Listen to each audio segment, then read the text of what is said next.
I'm Emily Huber, Pioneer Field Agronomist in West Central Illinois. Today, updating you on the current crop conditions.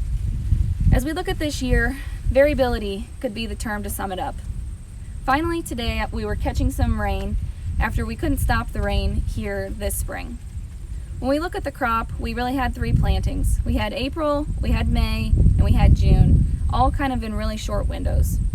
So when we look at the April planted crop, some of the things that we struggled with this year was being able to plant in April, then plant uniformity, plant stand establishment uniformity, and replant. So the conditions in April were wet.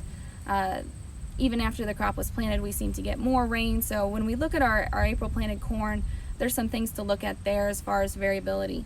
I've got some ears here that I got here this morning, and they're in the R4 dough stage, approaching the R5 dent stage. But as I was continued to walk the field this morning, I was seeing that variability that I was talking about. So, we've got really good, strong ears here. Then we get into some more moderate looking ears where we can see a little bit of stress. Not very many kernels aborted, but some tip back on the ends.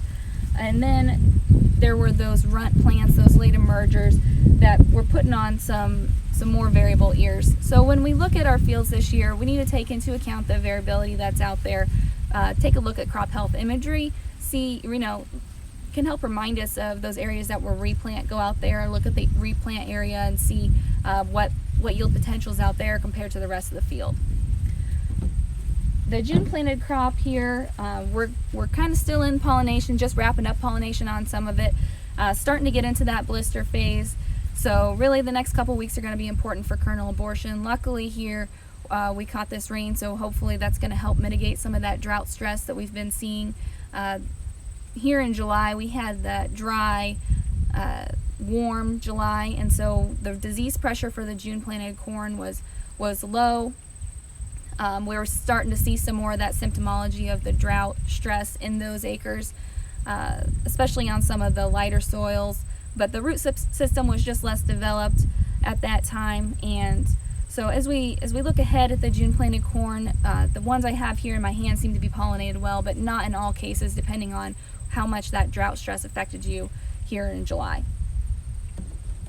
As we look over at beans, here's an April planted bean plant that I have here, and you can see that it's really getting stacked with nodes. One thing you might notice is it's not a real tall plant. So we're not going to see that real tall, shoulder high beans this year, because really in April, even when these beans were early planted, we were cool and wet, and it kind of kept those bean plants shorter, the nodes more stacked together. So we are seeing good nodes on our April planted beans. When you look at your June crop, you might notice that in some cases it looks like it's starting to catch up height-wise, but when we look at the June beans compared to the April beans, we're not seeing those nodes stacked on there as well. So there will still be some benefit to that earlier planting this year. So overall, that's kind of a look at the crop conditions here in West Central Illinois.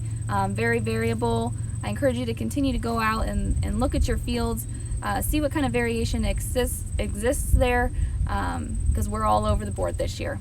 Thank you. That concludes this Pioneer Growing Point Agronomy video podcast. Visit our page on pioneer.com and follow us on Twitter and Facebook for more agronomy insights.